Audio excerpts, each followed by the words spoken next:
اللهم صل على محمد وعلى آل محمد۔ میرے دیکھنے والے تمام مسلمان بہن بھائیوں کو میری طرف سے السلام علیکم ورحمۃ اللہ وبرکاتہ۔ الحمدللہ قرآن مجید کی تلاوت کے ساتھ اس کا ترجمہ اور تفسیر سیکھنے کا سلسلہ جاری ہے۔ رکوع نمبر 5 مکمل ہوا اور آج کے اس سبق میں ہے رکوع نمبر 6 کی آیت نمبر جو ہے 47، سورۃ البقرہ کی آیت نمبر 47 سے آج کا سبق ہم سیکھیں گے۔ اور آپ جانتے ہیں کہ یہودیوں کے متعلق جو ذکر چل رہا تھا وہی ذکر چلے گا آیت نمبر 123 تک مسلسل۔ اللہ نے جو نعمتیں کی ان پر ان کا اس میں بیان ہے۔ آج کا سبق شروع کرتے ہیں۔ اعوذ باللہ من الشیطان الرجیم، بسم اللہ الرحمن الرحیم۔ آیت نمبر 47 سورۃ البقرہ کا رکوع نمبر 6۔ یا بنی اسرائیل اذکروا نعمتی التي انعمت علیکم وانی فضلتکم علی العالمین۔ یا بنی اسرائیل، اے اسرائیل کی اولاد، یعنی حضرت یعقوب علیہ السلام کی اولاد، اذکروا نعمتی، یاد کرو میری نعمت، التی انعمت، جو میں نے انعام کیا، نعمت کی، علیکم تم پر، وانی فضلتکم، اور بے شک میں نے فضلتکم تم کو فضیلت دی، علی العالمین تمام جہان پر، تمام جہانوں پر۔ یہ آیت کا ترجمہ پچھلے رکوع میں گزر چکا ہے یہاں تک، انعمت علیکم، میری نعمتوں کو یاد کرو۔ یہ ٹکڑا ہے وَأَنِّي فَضَّلْتُكُمْ، میں نے فضیلت دی تم کو جہان پر، یعنی بنی اسرائیل کے وقت میں حضرت موسیٰ علیہ السلام کی جو قوم تھی بنی اسرائیل، اس وقت اللہ نے انہی کو فضیلت دی تھی، دوسرے جتنے بھی لوگ موجود تھے زمین پر اللہ نے ان کو بڑی فضیلت عطا کی تھی۔ عالمین تک ترجمہ ہوا اس کا 47۔ اللہ نے اب ان نعمتوں کا اگلی آیات میں تفصیلی ذکر کیا ہے کہ اے بنی اسرائیل، میری تم پر یہ نعمت ہے، میری تم پر یہ نعمت ہے، میری تم پر یہ نعمت ہے، ان نعمتوں کو یاد کرو اور محمد صلی اللہ علیہ وسلم پر ایمان لاؤ۔ آگے ان آیات کو دیکھیں۔ یہ آیت نمبر 48 ہے، اس میں اللہ نے قیامت کا ذکر کیا ہے اور اگلی آیت سے ان نعمتوں کا ذکر ہے۔ اس آیت کو دیکھیں۔ وَاتَّقُوا يَوْمًا لَا تَجْزِي نَفْسٌ عَن نَفْسٍ شَيْئًا وَلَا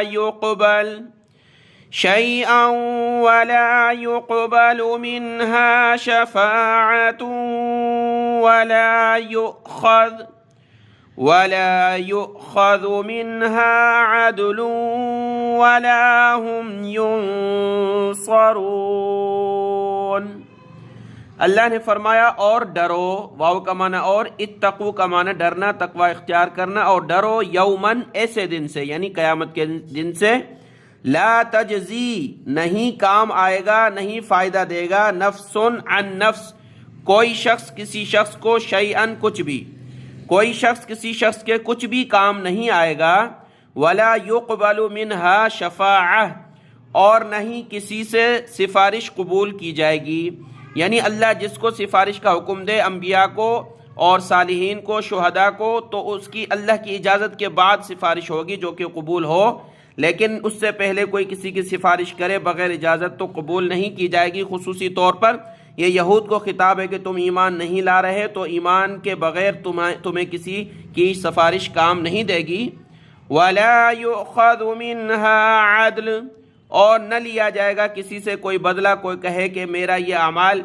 جو ہے کسی اور کو دے دے، یعنی ایمان نہیں ہے، بغیر ایمان کے جو عمل کیا ہے، نیک عمل کیے، لوگوں کی میں نے خدمت کی،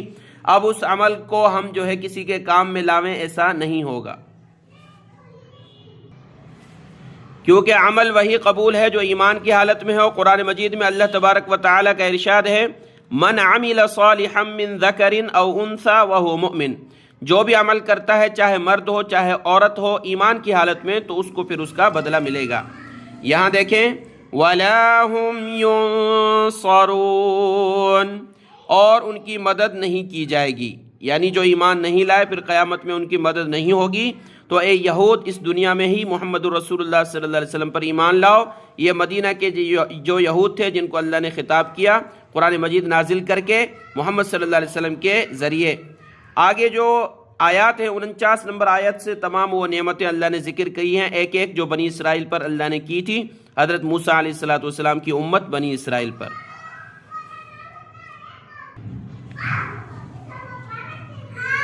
وَإِذْ نَجَّيْنَاكُمْ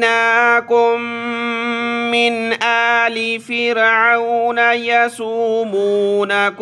سُوءَ الْعَذَابِ يُذَبِّحُونَ أَبْنَاءَكُمْ وَيَسْتَحْيُونَ نِسَاءَكُمْ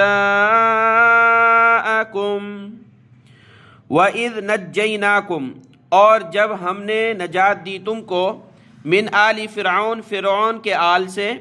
یسومونکم، جو پہنچاتے تھے تم کو، سوء العذاب، برا عذاب، یذبحون، ذبح کرتے تھے، ابناءکم، تمہارے بیٹوں کو، ویستحیون، اور زندہ چھوڑ دیتے تھے،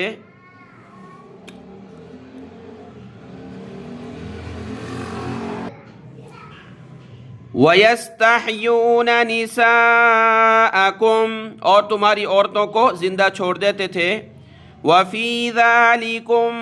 بَلَاءٌ مِّن رَّبِّكُمْ عَظِيمٌ، اور اس میں، اور فی ذَلِكُمْ، اس میں، بلاء، آزمائش تھی، مِن رَّبِّكُمْ، تمہارے رب کی طرف سے، عظیم، بڑی، یعنی بڑی آزمائش تھی۔ اس آیت میں اللہ تبارک و تعالیٰ نے انعام کا ذکر کیا کہ یاد کرو وہ وقت جب فرعون جو ہے، اصل میں فرعون کو کسی نے خبر دی کہ بنی اسرائیل میں سے ایک لڑکا پیدا ہوگا جو تیری بادشاہت اور سلطنت کو ختم کرنے کا سبب بنے گا۔ اس کے سننے کے بعد فرعون نے یہ حکم جاری کیا کہ بنی اسرائیل میں جو بھی لڑکا پیدا ہو اس کو قتل کر دیا جائے، اور جو بیٹی پیدا ہو اس کو چھوڑ دیا جائے تاکہ وہ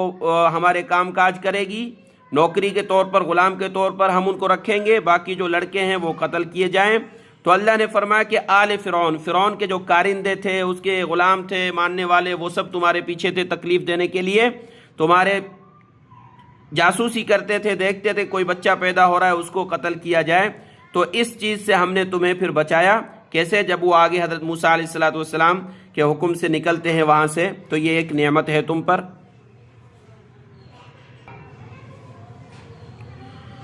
وَإِذْ فَرَقْنَا بِكُمُ الْبَحْرَ فَأَنْجَيْنَاكُمْ وَأَغْرَقْنَا آلَ فِرْعَوْنَ وَأَنْتُمْ تَنْظُرُونَ، وہ بچانا کیسے ہوا؟ اللہ تبارک و تعالیٰ نے حکم دیا حضرت موسیٰ علیہ السلام کو کہ بنی اسرائیل کو لے کر چلے۔ بنی اسرائیل کو رات کے وقت لے کر چلے تو پیچھے فرعون نے پیچھا کیا اپنے لشکر کے ساتھ، سامنے سمندر تھا، تو اللہ تبارک و تعالیٰ کے حکم سے وہ سمندر میں راستہ بنا اور اس سے بنی اسرائیلی نکلے، اور وہ جو فرعون تھا اپنے لشکر کے ساتھ غرق ہو گیا۔ وَإِذْ فَرَقْنَا، اور جب ہم نے پھاڑا، بِكُمُ الْبَحْرَ، تمہاری وجہ سے سمندر کو، فَأَنْجَيْنَاكُمْ، پس ہم نے نجات دی تم کو، یہ انجینا نجات سے ہے، پس ہم نے نجات دی تم کو، اور غرق کر دیا، اغرقنا، ہم نے غرق کر دیا، آل فرعون، آل فرعون، فرعون اور اس کے جو ماننے والے تھے، رشتہ دار، غیر رشتہ دار، جتنا بھی لشکر تھا، آل فرعون۔ وَأَنْتُمْ، اس حال میں کہ تم دیکھ رہے تھے، یعنی تمہارے سامنے یہ سارا منظر ہوا تھا۔ آیت نمبر 50 مکمل ہوئی، آگے آیت نمبر 51، اس میں بھی تمام وہ نعمتیں ذکر ہیں۔ یہاں یہ خیال ہوتا ہے کہ جو مدینہ میں یہود تھے، اللہ تبارک و تعالیٰ ان کو فرما رہے ہیں کہ تم دیکھ رہے تھے وہ بنی اسرائیلی جو نکل گئے، فرعونی غرق ہو گئے، تم دیکھ رہے تھے، ایسا کیوں؟ وہ اس وجہ سے کہ یہ انعامات ہوئے تھے یہود کے آبا و اجداد پر جو گزر چکے پہلے حضرت موسیٰ علیہ السلام کے وقت میں، اور آبا و اجداد پر جو انعام ہوا اس کا اثر اس کی نسل میں آتا ہے، مال کی صورت میں اور زندہ بچ جانے کی صورت میں، یعنی اللہ نے ان کو بچایا تو انہوں نے آگے جا کر کسی علاقے کو آباد کیا، وہاں رہے تو اس سے یہ نسل آئی ہے، تو ان نسلوں کو کہا کہ تمہارے آبا و اجداد کو ہم نے اس طرح بچایا، تو یعنی سمجھو کہ تم کو ہم نے بچایا، تم پر یہ انعام کیا۔ وَإِذْ وَاعَدْنَا مُوسَىٰ 40 لَيْلَةً ثُمَّ اتَّخَذْتُمُ الْعِجْلَ مِن بَعْدِهِ وَأَنْتُمْ ظَالِمُونَ۔ اور جب ہم نے وَإِذْ اور جب وَاعَدْنَا ہم نے وعدہ کیا موسیٰ حضرت موسیٰ علیہ السلام سے 40 لیلتاً راتوں کا، 40 راتوں کا، ثم پھر اتخذتم العجل، الاتخاذ بنانا پکڑنا اس کا معنی ہوتا ہے، اتخذتم العجل، عجل یعنی بچڑا، گائے کا بچڑا، پھر تم نے بنا لیا بچڑے کو من بعدہ حضرت موسیٰ علیہ السلام کے جانے کے بعد کیا بنا لیا، اس کو معبود بنا لیا، وَأَنْتُمْ ظَالِمُونَ اور تم ظلم کرنے والے تھے۔ یہ آیت نمبر 51 میں اس کا پس منظر یہ ہے کہ جب وہ وہاں سے نکلے، بنی اسرائیلی فرعون کے چنگل سے آزاد ہو کر نکلے، آزاد ہو گئے اور وہاں رہنے لگے، تو پھر ان کو شریعت کی ضرورت تھی کہ احکامات نازل ہوں، تو اللہ تبارک و تعالیٰ نے فرمایا کہ حضرت موسیٰ علیہ السلام کو کہ کوہ طور پر آئیں اور وہاں ہم آپ کو وہ تورات عطا کریں گے جس میں بنی اسرائیل کے لیے شریعت کے احکام ہوں گے۔ حضرت موسیٰ علیہ السلام کو 30 دن کا کہا گیا، 1 مہینے کا۔ حضرت موسیٰ علیہ السلام 30 دن کا کہہ کر گئے، اور جب 30 دن مکمل ہوئے اللہ کی طرف سے تورات ملی، لیکن اللہ نے فرمایا کہ 10 دن اور پورے کرو، یعنی حضرت موسیٰ علیہ السلام روزے رکھ رہے تھے، تو اللہ تبارک و تعالیٰ کو ان کے روزے رکھنا کا عمل پسند آیا، جیسے کہ فرمایا گیا حدیث پاک میں کہ روزے دار کی جو منہ کی بو ہوتی ہے، جو بھوک کی وجہ سے ہوتی ہے، وہ اللہ کو پسند ہے۔ اسی وجہ سے اللہ تبارک و تعالیٰ نے حضرت موسیٰ علیہ السلام کو 40 دن مکمل کرنے کا حکم دیا، تو 30 دن کے بعد 40 دن اور رہے، تو یہاں پیچھے بنی اسرائیلی انتظار کر رہے تھے، 30 دن ہو گئے اس کے بعد نہیں آئے، تو پیچھے یہ پس منظر ہوا کہ ایک شخص تھا بنی اسرائیل میں جس کا نام تھا سامری۔ یہ تمام واقعات آگے تفصیلی بھی قرآن مجید میں آئیں گے۔ تو سامری اس کا نام تھا، اس نے ایک گائے کا بچڑا بنایا اور اس کے اندر وہ مٹی ڈال دی جو اس نے حضرت جبرائیل علیہ السلام کے گھوڑے کے پاؤں کے نیچے سے اٹھائی تھی۔ اس کو اللہ کی طرف سے فرشتہ نظر آیا تھا، پھر اس نے اس کے پاؤں کے نیچے سے، جو گھوڑے کے پاؤں کے نیچے سے مٹی اٹھائی، اس نے دیکھا جہاں گھوڑا پاؤں رکھتا ہے اس میں گھاس اگ جاتی ہے، یعنی زندگی پیدا ہو جاتی ہے۔ تو اس نے وہ مٹی اپنے پاس رکھی ہوئی تھی، جب انہوں نے بنا لیا، ایک بچڑا بنایا ویسے ہی، تو اس نے اس میں ڈال دی، جیسے ڈالی تو وہ آوازیں نکالنے لگا، یعنی بالکل لوہے کا سمجھو یا تانبے کا، لیکن وہ پھر بات کرنے لگا، تو بنی اسرائیلی بیچارے بے علم تھے، تو وہ اس کو معبود کہنے لگے کہ یہ ہمارا معبود ہے، رب ہے۔ تو یہ ایک ان سے غلطی ہوئی۔ پھر اس غلطی کے بعد اگلی آیت میں اللہ نے اپنے انعام کا ذکر کیا ہے کہ اس غلطی کے بعد ثم عفونا عنكم من بعد ذلك لعلكم تشکرون۔ ثم پھر عفونا ہم نے معاف کیا، ہم نے درگزر کیا، عنکم تم سے، من بعد ذلك اس کے بعد، یعنی یہ جو تم سے ظلم ہوا اس کے بعد بھی، لعلکم تشکرون تاکہ تم شکر مانو۔ اور یہ معافی کی صورت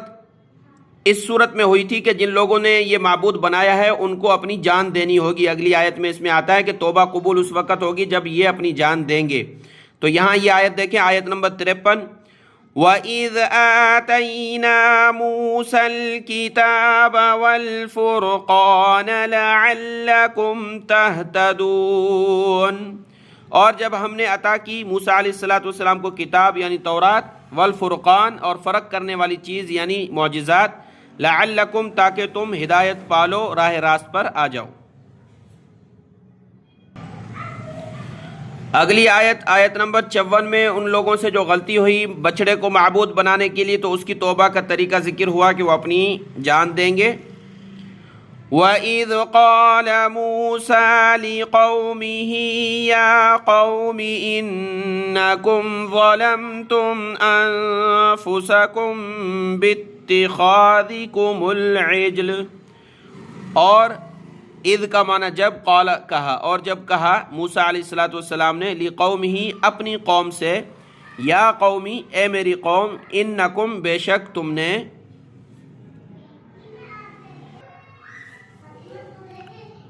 ظلمتم انفسکم بے شک تم نے ظلم کیا اپنے آپ پر، باتخاذکم العجل فتوبوا الی باریئکم فاقتلوا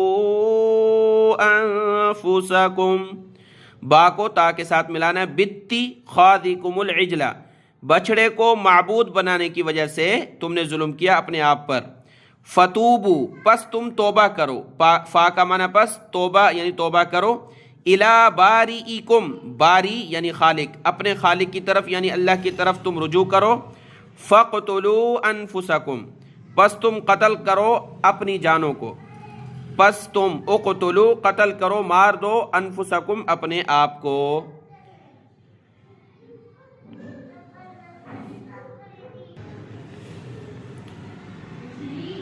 ذالکم خیر لکم عند باریئکم فتاب علیکم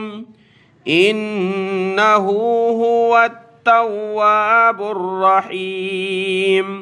یہ ان کی توبہ کا طریقہ اللہ نے شریعت میں تجویز کیا، جس طرح اس امت محمدیہ صلی اللہ علیہ وسلم میں بھی کچھ گناہ ایسے ہیں جن کی سزا قتل ہوتی ہے، کسی کو قتل کیا جان بوجھ کر تو اس کی سزا قتل ہی ہے شریعت میں، اور زنا میں جو ہے لگتے ہیں، سنسار کرنا ہوتا ہے، کوڑے لگنے ہوتے ہیں۔ تو اسی طریقے سے ان لوگوں میں جو گناہ ہوا تھا بچڑے کو معبود بنانے کے لیے، جن جن لوگوں نے کیا تھا ان کو کہا گیا تھا کہ ان کو قتل کرنا ہے،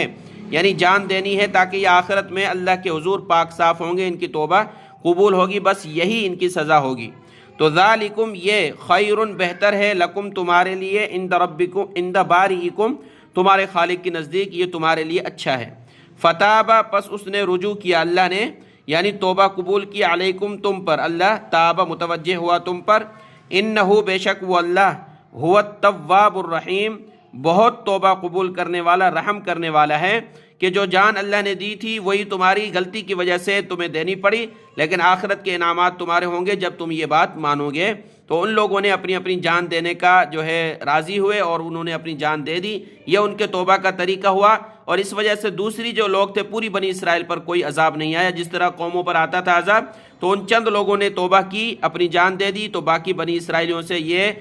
جو عذاب تھا ختم ہو گیا، اللہ کی ناراضگی ختم ہو گئی۔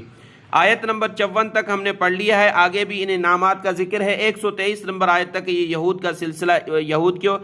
حکم دینے کا جو سلسلہ اللہ نے جاری فرمایا ہے انعامات کا، اور ان کا تذکرہ یہ جاری رہے گا۔ اس سبق کو اچھے طریقے سے دیکھ لیں، دعاؤں میں یاد۔ السلام علیکم ورحمۃ اللہ وبرکاتہ۔